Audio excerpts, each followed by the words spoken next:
Hello, everybody. Welcome back to Salty Sunshine. I'm your host, Lisa. I'm ready to talk some true crime, pop culture, whatever's going on in this world. Well, something horrific happened the other day with Perez Hilton. I'm sure everybody knows, unless you live under a rock.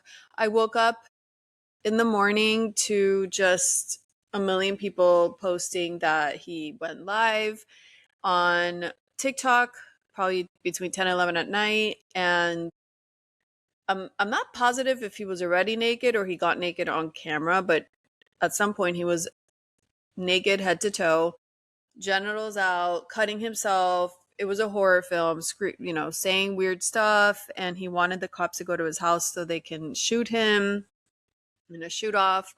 I haven't seen any of the clips, but I have seen images, and it's disgusting. And who knows? Everybody has their theories. That's the one thing the internet's not good for. Everybody just talks so much garbage, and some of it's so stupid.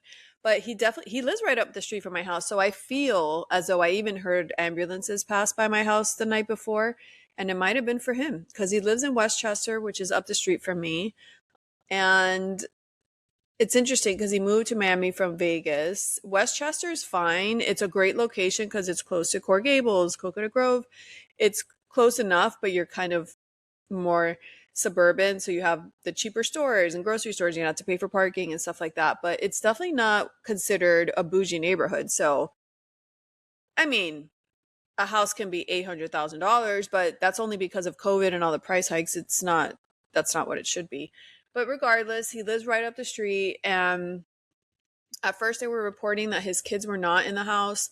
He lives with his mom and his three kids. They're surrogate kids, so they don't have a mother, which is unfortunate because his mom is, older. And if they lose him and they only have an old lady that I don't know how old she is, but that's not great. They said that they weren't in the house, but you're thinking, what, on a Sunday? I don't remember if this was a Sunday or Monday. Why wouldn't they be at the house at 10:30 at night? They lived there. So they definitely were in the house. And when he started being erratic or something, I think the mom left with the kids. So they weren't in the house when he went live, but they were definitely in the house before that. And at the moment, they said that the police went to his house. They had some sort of standoff outside for maybe an hour or two to make sure he was safe because they feared if they went in, he would hurt himself or do something. So they got him out safely, took him to the hospital.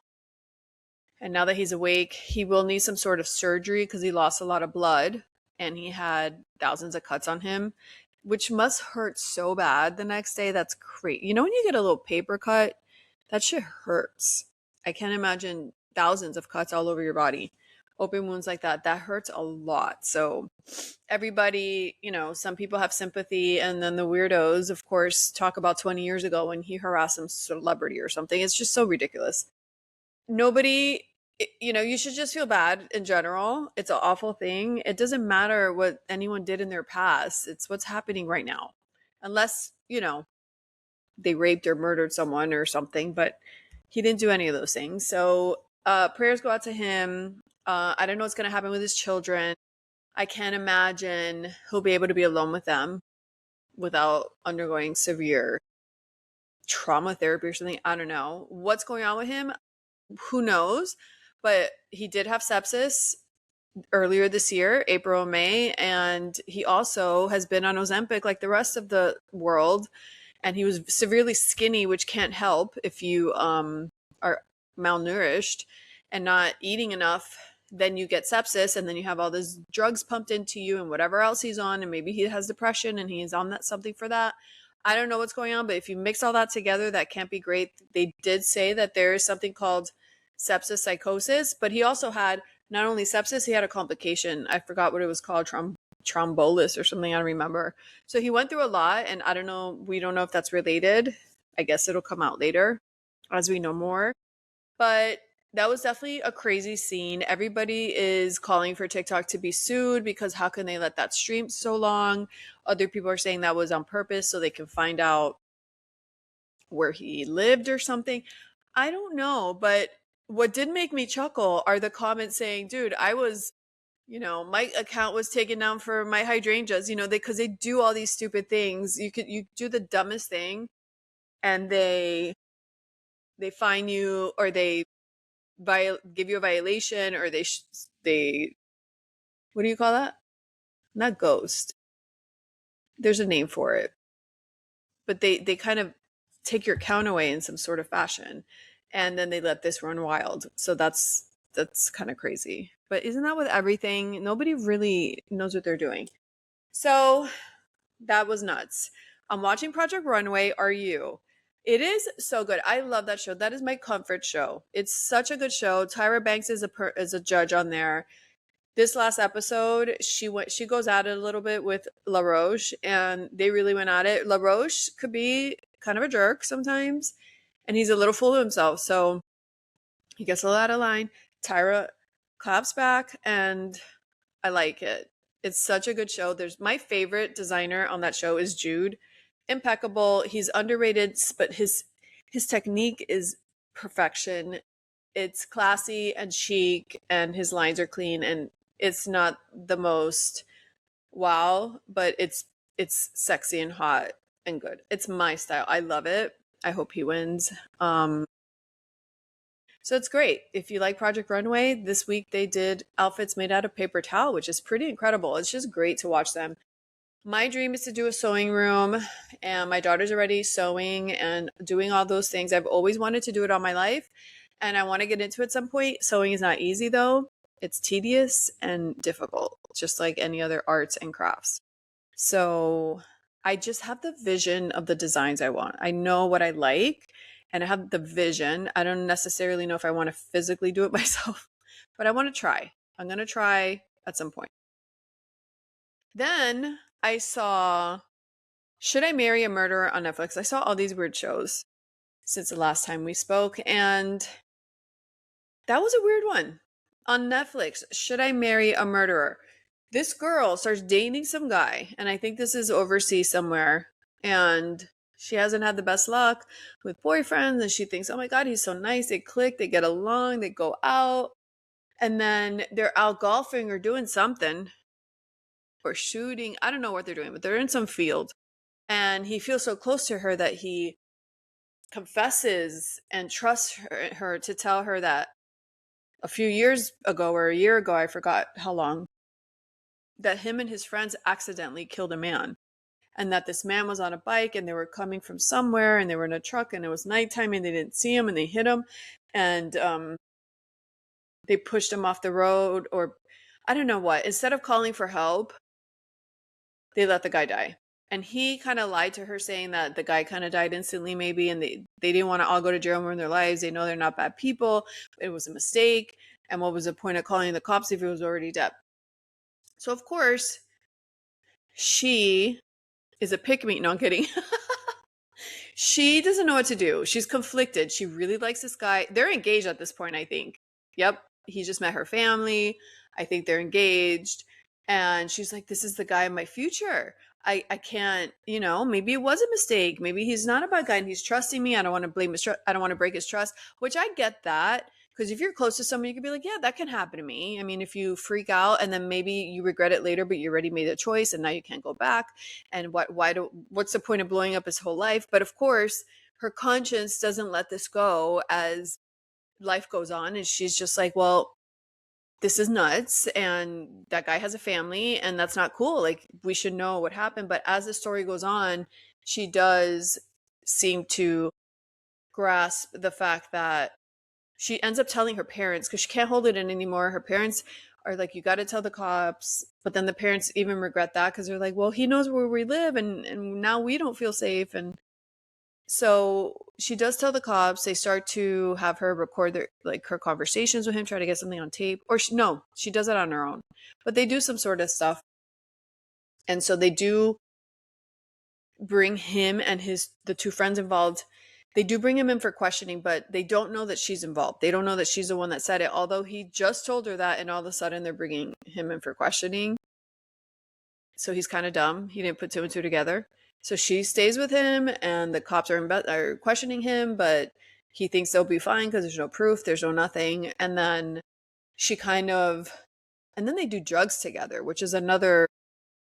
The girl was, a little messed up, right? But she's trying to do the right thing with her capabilities, and but she's still doing the wrong thing because she keeps staying with him and doing drugs with him and recording him and trying to take him down and not take him down. It was just funny. And it was really weird. She kind of stayed with him for a little bit, and then she records a conversation of him lying about on himself. Basically, the guy wasn't dead on impact, and they didn't try to help him, and they let him suffer. So that really pisses her off, and she goes into it. She starts spiraling again and all this stuff. At the end of the day, he goes to trial, they take him down, and they serve some sort of time, and then they separated, and she's with someone new. But it is an interesting documentary. It's different. Never seen anything like it. I'm like, who the hell's going to stay with someone like that? I do think it's interesting if someone tells you they did something really bad in their past. Now you got to decide whether you're going to blow up your relationship and go down that path. Oh my God. That reminds me of that movie, The Drama, with Zendaya and the guy from Twilight. What's his name? I forgot his name. That's on, I don't know if that's on Prime or Hulu. That movie is so weird. And I guess it's supposed to be weird. Apparently the production company, they do really weird movies. They fall in love. He meets this girl. She's deaf in one ear. They fall in love. They get engaged. They're planning their wedding. He has some friends that are now her friends through association, and they go out. They have dinner one night. They have drinks. And the other couple, they bring up the fact that before they got married, they told each other, what's the worst thing you've ever done in your life? And, one locked up some kid in a barn, and the other one, I don't know, something with a dog. And then they ask Zendaya and this guy, what's the worst thing you've done? And, he doesn't have any answer. And she's like, well, when I was this age, I was really depressed. I was picked on at school. I hated my life. And I planned to shoot up my school with my dad's rifle. And they're like, oh, funny. Okay, what did you really do? And she's being serious. And it gets really weird because now the couple friends, they don't want anything to do with her. And they're like, this girl's a psychopath. You better break this off. What are you doing? And he's torn up about it. He doesn't know what to do. And their relationship is weird now, but they keep planning the wedding and keep going forward, even though it's really messing with his head. It's a really weird movie. I don't know why you would. I don't care. She's normal now. And the reason she's deaf in one of her ears, she didn't shoot up the school because she was practicing with the gun and something happened and she tore her eardrum. And that's why she didn't shoot at the school, because otherwise she would have gone ahead with the plan of shooting up people. So how could you be with someone like that? She would have been that person. And even though maybe, you're young, you're a different person than when you're older, but it's still weird. It's so weird. It's a very weird movie. Another documentary I saw, Elise Shadows of a Woman on Netflix. It's inspired by a true story. It's not a true crime documentary. This is even weirder than the two I just mentioned. This woman is a stripper or cog or something. She gets involved with a married man that has kids, and he's like Asian, and he leaves his wife for her. Then he marries her, and then he starts doing the same thing with her after she has a baby, because she's not as sexy anymore and all this stuff. And he starts treating her like shit, cheating on her. Well, she kills him, but she doesn't get away with it. But it's just a weird ass movie. So if you're into that stuff, that's on Netflix. Kevin Hart and Matthew Hernandez. Matthew Hernandez is the comedian. He's so funny from Miami. Kevin Hart, he's a hit or miss. He's not that funny on his own, but he can be a funny part in a good movie that's well made. But it could be a flop too. And they have this new movie called 72 Hours on Netflix. I give it -5 stars. It is so bad. I couldn't even finish it. It's one of those, and I'm sure maybe guys find it funny. It's the dumbest movie. I was so excited to see it because I like Matthew Hernandez. Huge flop in my opinion. It's so bad. He is working in some marketing campaign, and some kids that are friends are going to throw a bachelor party for their friend, and they mistakenly text him instead of texting someone else. And then Kevin Hart gets in the text chain, and he thinks it's a great idea to show up to the stupid bachelor party, pay for everything, and get some good content from the young people because his company thinks he's too old to do these marketing campaigns and he doesn't know what's hip and what's in and whatever. It is so dumb. It's really dumb. Ransom Canyon on Netflix, season 2 came out. I got really excited, but when I put it on, I just couldn't get into it. I don't know. I really liked season 1. I don't know why I can't get into season 2. You know, sometimes you're just in a mood. Sometimes you just can't get into something, and then maybe 4 months from now, I can get into it. I don't know why I can't get into it right now, but I can't. So the same thing happened to me with House of Dragons. I'm trying to get through season 2 so I can watch season 3. I'm finding it difficult. I find myself just either reading or looking at something else. I'm not in the mood. When you got to be in the mood for certain content, and it is what it is. And I know you can relate because I'm sure it doesn't only happen to me. Another true crime story, Vanished, the Heather Elvis case on Prime. I saw someone talk about it, I think, on TikTok. So I'm like, oh, let me go check it out. I went to check it out. It's this 20-year-old girl from Myrtle Beach, South Carolina. She went missing in 2013. And this is the craziest outcome. They've never found her body, ever. This was in 2013, and since she went missing, they've never found her body. What they discovered was she had an affair with a married man, that she worked at a bar, and the guy worked there too, and he was married, and they were very not hiding that they were fooling around.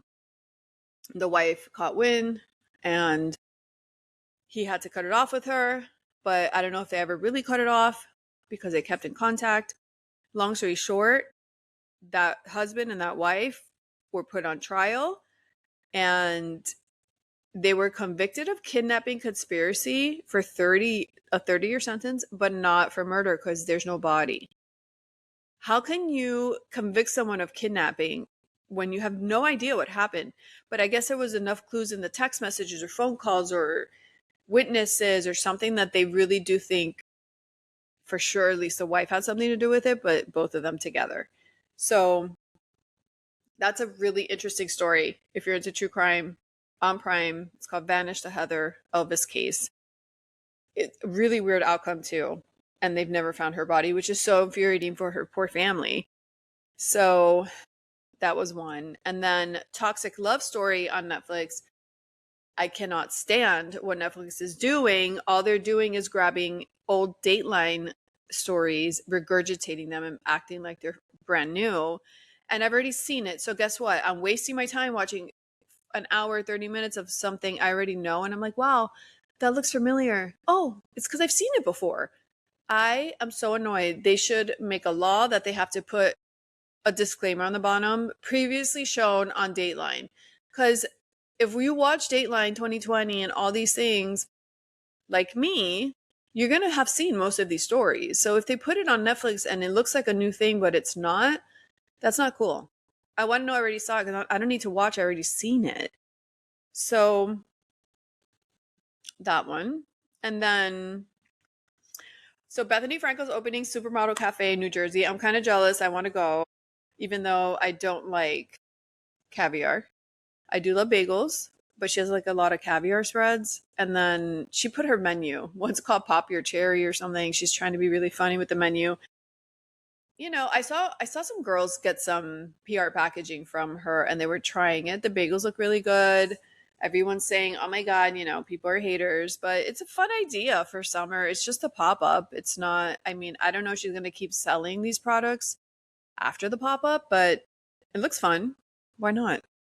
Not a big deal. All she does is eat stuff online and show everybody what she's eating, her chicken salad and all that stuff. So that's exciting. It looks cute. The menu's pink. And I will say, I like Bethenny. I follow her, but I do scroll right past. If she's hawking a product, it's so much. It's constant. It's constant. If she's just talking shit, I'll listen because I enjoy her, but the hawking of products is a lot. It's a lot. Oh my God, this is the best mascara. Oh my God, this is the best of the best of the best. Oh my God, oh my God. Rich bitch, this, rich bitch is so, it's too much. I'm not interested in that content. So Yeah. So Bethenny Frankel opening Supermodel Cafe. We'll see how that goes. It should be opening very soon, or if it's not open already. Ariana Grande's circulating her new video, Petals or something, since she's taken a step out of spotlight because she's getting so much scrutiny because she looks so freaking skinny in this video, and the outfits don't help. She is wearing the Grease outfit that Sandy wore, the black tight leggings with the off the shoulder black top, and it's not good. Her bones are just protruding all over. It doesn't look sexy. You look sickly. You look sickly. There's no other way to put it. And even if she wears a long t-shirt, she took a photo with this, I don't know, 12-year-old or something. She looks skinnier than the 12-year-old, and she looks sickly. She's wearing a large t-shirt and stuff, and I don't know what's going on with her. I mean, she's either just not eating or she's overdosing on those. Same thing, because you're not eating on those drugs. And it's sad because that's the kind of thing that you could just like not wake up one day if your body just starts to shut down because you have no nutrition, unless she takes IVs or something. I don't know. I don't know what's going on with her. Even when she was on The Voice, she's always been a thin girl, but that's regular thin, not you. There's a fine line. You could tell when someone's skinny, but it's not natural for them. That's not naturally skinny for them. Because like if you look at Kaya Gerber, Cindy Crawford's daughter, her bones protrude on her chest as well because she is that skinny, but she's naturally that skinny. So you could tell she's not starving herself. That is her body type. So it doesn't look alarming on Kaya Gerber because that is her body type. That's not Ariana Grande's body type. And there's a difference. You could tell when it's somebody's body type and it's not alarming, and when it's not someone's body type and it is alarming, which is a lot of these GLP users with a head on, they look like a head on a stick. It doesn't look natural. They have a hunchback. It just doesn't look natural. They don't walk normal. It just looks weird, and it doesn't look natural. And it's not sexy. On top of it all, it's not hot. You're not going to put a bikini on and be like, wow, you look good. No, you look weird. People, that's the good news. Eat a little and it's healthy and you look better. So I think that's a silver lining. I'm not against GLPs, although I don't think it's worth the risk. And I get really annoyed when people act like they've just been in the gym. Like, no, I've known you for 40 years and you've never been this skinny. Like, stop lying to everybody. Just be honest about it. Because you could tell we're not dumb. We have eyes. But also, just stay on the microdose. If you want a little push and you need a little help, especially if you're perimenopause and all that stuff, do the microdose. That works. It just takes longer and it's a healthier route. And you won't look sickly.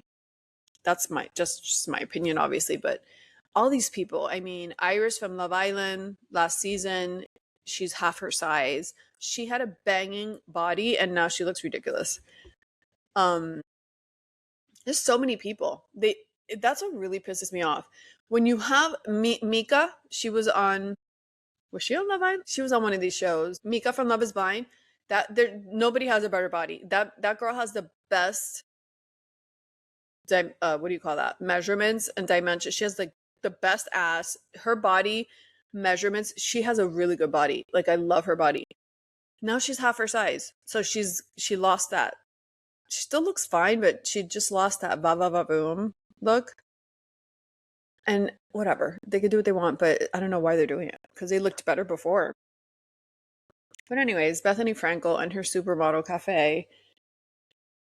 I'd love to go, but I probably won't. Addison Rae's dad, poor Addison Rae, she has a really weird family. Her parents, she's come out surprisingly well. Her father, Monty Lopez, he kind of faked his death online this month in August. He posted a hospital ER photo followed by his own obituary on social media, so everybody thought he died, and he didn't. So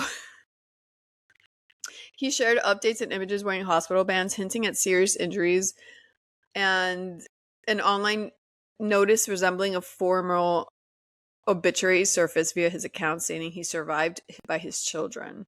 Online search data and Wikipedia briefly reflected a death date before being reverted. Shortly after the panic spread, music updates, including a Drake track. Oh yeah, he posted some Drake track on his Instagram story, leading social media users and commentators to accuse him of staging a hoax for attention. I mean, what a loser. Her poor does she talk to them? I would assume no, or she tries not to, because they're freaking weird. I don't remember the other thing that happened between her parents. It was bad. But you gotta feel bad for her. And then the Nancy Guthrie case, I listen to Crime Junkie sometimes, and although I rather watch a documentary than hear it in a podcast, but she has an episode that she was reading all the ransom notes. I didn't listen to it because I don't have any interest. It's one of those cases I have no interest in, the Nancy Guthrie case, only because I feel like no one knows what happened. They have no information on anything, and everything's just speculation. And ransom notes, those are fake. Where are they getting these from weirdos that are mailing it to TMZ? I don't know. Because of that, I'm just not listening. I have no interest because to me it means nothing until they find her body. I'm not interested. Oh my God, the Lindsay Clancy trial. I have 3 women at my job. We're just like taking turns looking at the YouTube live court hearing, and then we'll huddle up, at different times of the day and like talk about what's going on. We have mixed feelings. Obviously, this is one of those really hard cases because what is postpartum? Millions of women get postpartum. They don't kill their children or anybody for that matter. So postpartum is essentially just depression, right? Your levels are off. You feel disconnected. You're depressed. That doesn't mean violence. Doesn't mean killing people. So I feel, I'm no expert, but I'm just trying to make sense of it. If you have postpartum, you might have something else as well. It can't just be postpartum, because why would you kill your kids? A. B, this man that she's married to. Now, I don't know the day-to-days, all that they were going through. She obviously went to a million doctors. She was prescribed a lot of different medications. Was she taking one at a time? Was she mixing them? Was she not? She had a journal. She wrote some weird things. She said some weird things. Apparently in the past, she has said that she's had thoughts of hurting the kids to her husband. He was advised not to leave her alone with the children. Her parents moved from wherever they lived close to her down the street to help. So those kids should have never been left alone with the mom. Ever. Not once, not for 10 minutes, not for anything. So he worked from home. And I know they had a nanny, but I don't think she was there every day. And she wasn't there 24 hours a day, which she should have been. And so if he's working and the nanny's not there, they're still in the mom's care. And he could be in one room and she could kill the kids in another room or harm them. So that wasn't great.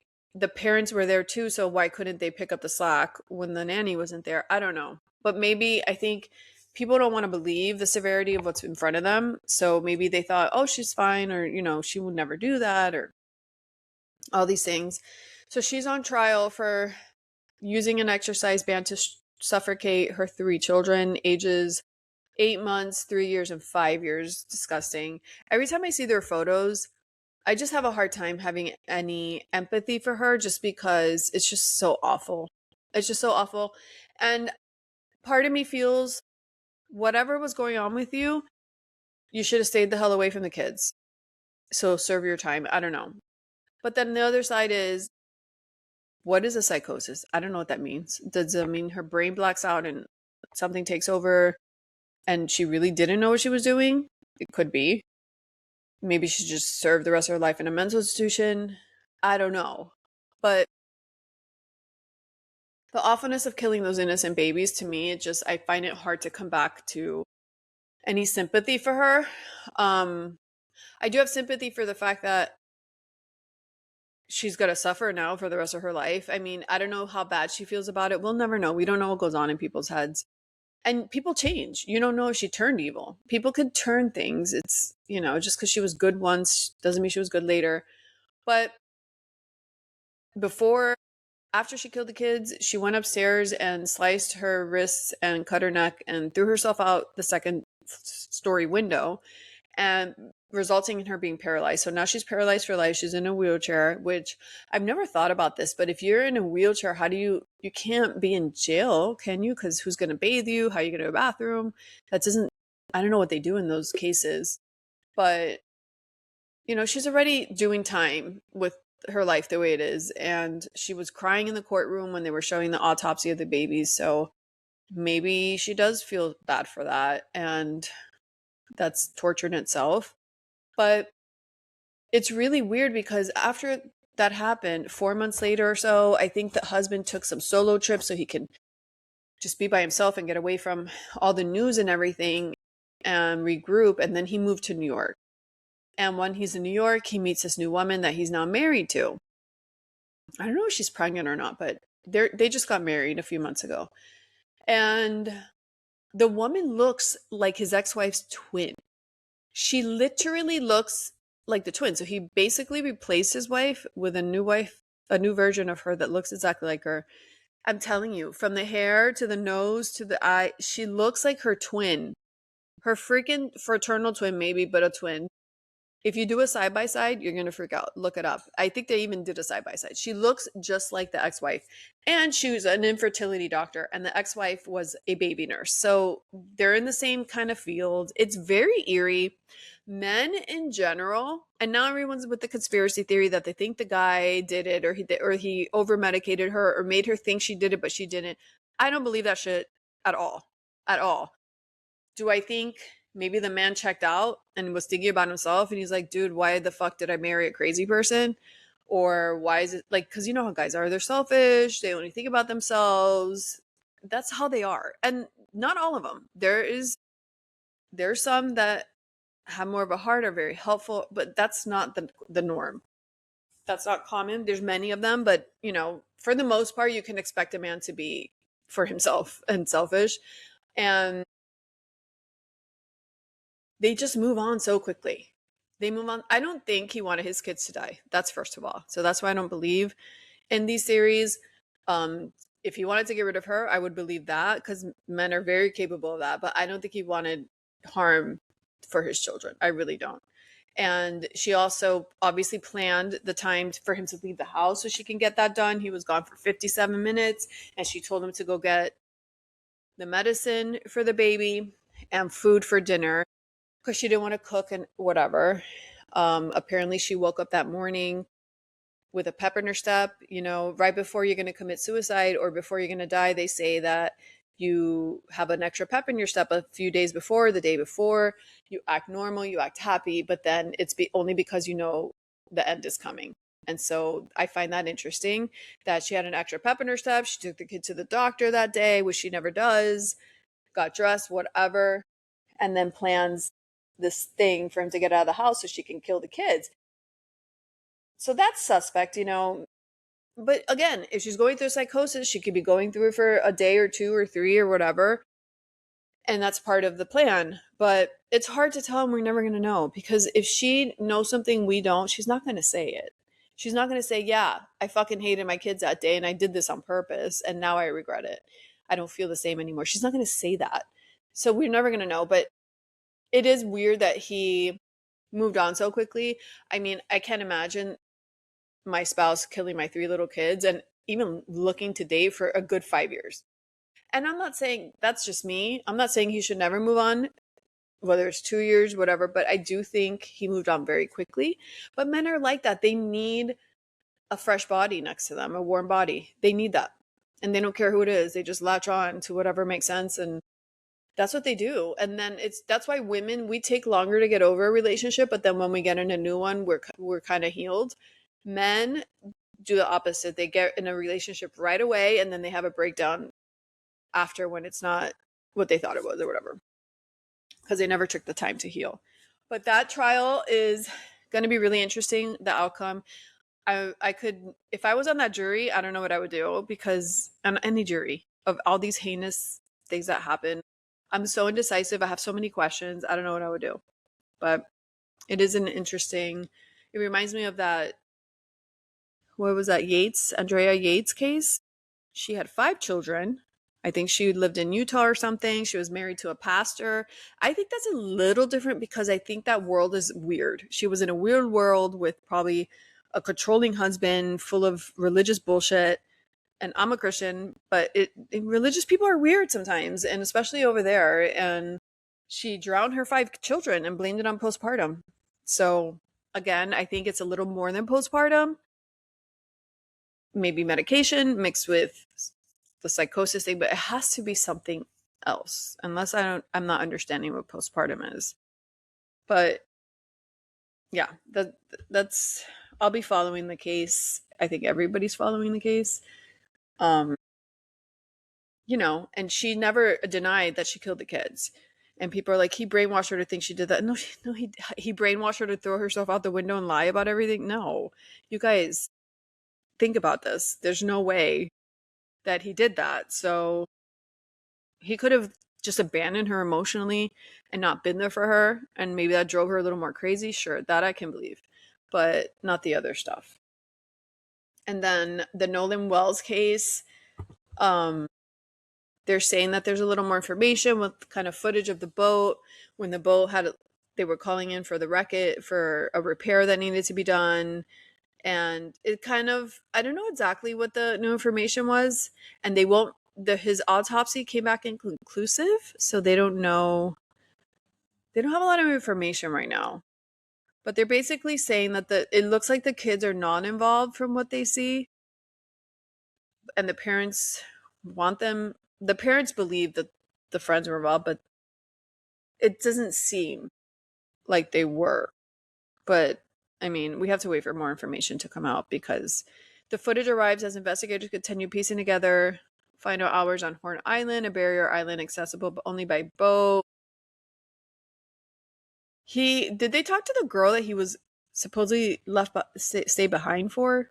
I haven't seen anything about that. But I just don't think the friends hated him. I don't know. I don't get the impression, but we need more information before any of that. The David trial hasn't started, but it's going to go to trial, which I will be watching as well. I can't believe he's pleading not guilty. Isn't that crazy? How can he plead not guilty with all the evidence we have? But let's see. There's one more story. Attempted murder charges dismissed against radiologist accused of driving family off a cliff.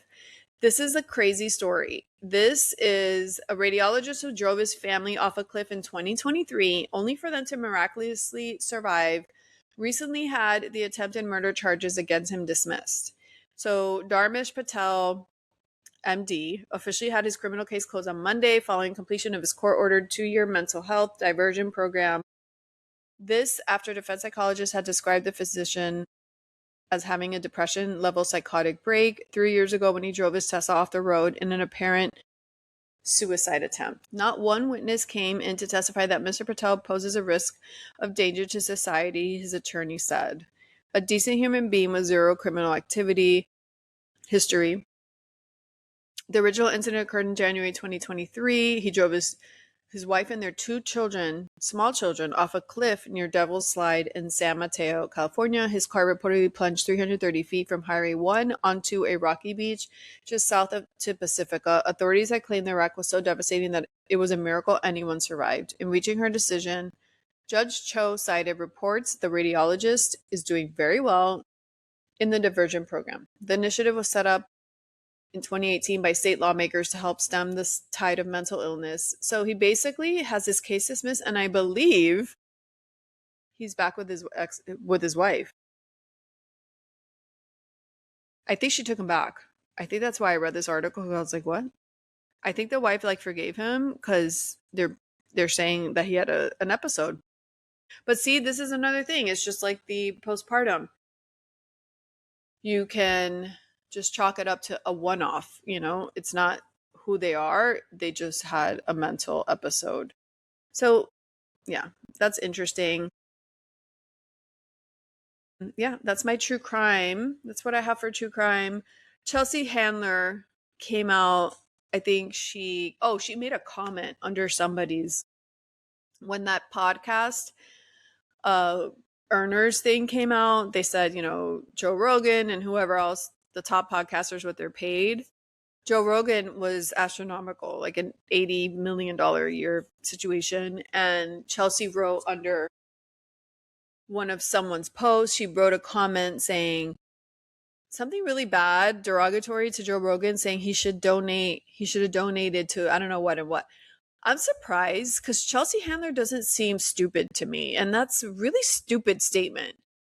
It's just so stupid. First of all, you don't know what he donates. Second of all, you don't tell people what to do with their money, even though For instance, I think people in Hollywood, that whole thing, the fact that there's so many problems in California, the homeless, the drug addicts, all this stuff, you just grab half the celebrities, not even a quarter. They can take care of all those problems, all the money needed for certain things. Although I don't believe in paying the way of homeless people, because it's stupid, it's a waste of money, and they want to live that kind of life. But there's certain things that should be implemented that you need money for, whether it's schools, programs, cleanup, whatever. They could take care of that. Food, whatever people need, it's literally nothing off their back because they make so much money. And if they all contributed, they wouldn't feel it, and it would help a lot. That's saying one thing, but for her to target just one person and say, you should do that. How much have you donated, Chelsea Handler? I do think Chelsea is a very generous person from what I hear. I used to listen to her podcast, but it fell off for me. But I know even during COVID, I know she had a program, Pandemic of Love, and she helped a lot of people through mutual, what do they call it? When you help your community, just regular people helping regular people. And I know she was part of that. So I think she's done a lot of stuff. I think she's very generous. But with that said, the comment is nonsense, and you're villainizing someone that you don't know anything about what they're doing. And it's none of your business what people do with their money. I just thought, why is she having a psychotic episode? Because between the roast and other things that she said lately, that thing she posted from her book about people visiting her and going on trips with her and how they act, and they better stop acting this way, not that way. There's a lot of things that are happening recently from her that are very dark and weird and negative. So I think maybe she's going through something. Maybe everyone's going through something right now, because I don't think that's her normal behavior all the time. I think she's having a dark period right now. So let's give her some grace. But it was a stupid comment. And those kind of comments are so stupid. And you see it all the time when people post stuff and they're like, you're so whatever. People are dying here in Gaza. It's like, why are you saying that to a street? It doesn't make sense. It's nonsensical. What are you doing in your life, lady, or whoever is saying these stupid comments? What do you do all day? Do you go help your neighbor? What are you doing? Like, you're not doing anything. You don't know what they're doing, and you're probably doing nothing. So those kind of comments are silly. I think they're silly. I don't know. And Amanda Francis isn't coming back to Real Housewives of Beverly Hills. Speaking of weirdness, not kidding. Everybody's kind of sad. I heard that she was not offered to come back, and other people are saying they think that she decided not to come back. I do think she wasn't offered to come back because she just doesn't fit. It's a hard watch. It's a weird watch. Although towards the end of the season, I think she redeemed herself a little bit. She became a little more open, and she went to Dorit's thing, even though Dorit hasn't treated her that great, and she was redeeming herself. But she does have little kids, and she does have a husband, and she does have a business that I think the show hurt her business. I don't think it helped. And I think because of those factors, she's probably thinking it's not worth it, which I totally understand. But I do think she would have had a better second season now that she got her feet wet, but she's not coming back. So who would they put? We'll see. Real Housewives of Salt Lake City is coming. The trailer looks fine. I love Lisa Barlow. You're just baby gorgeous. It's a catchy song.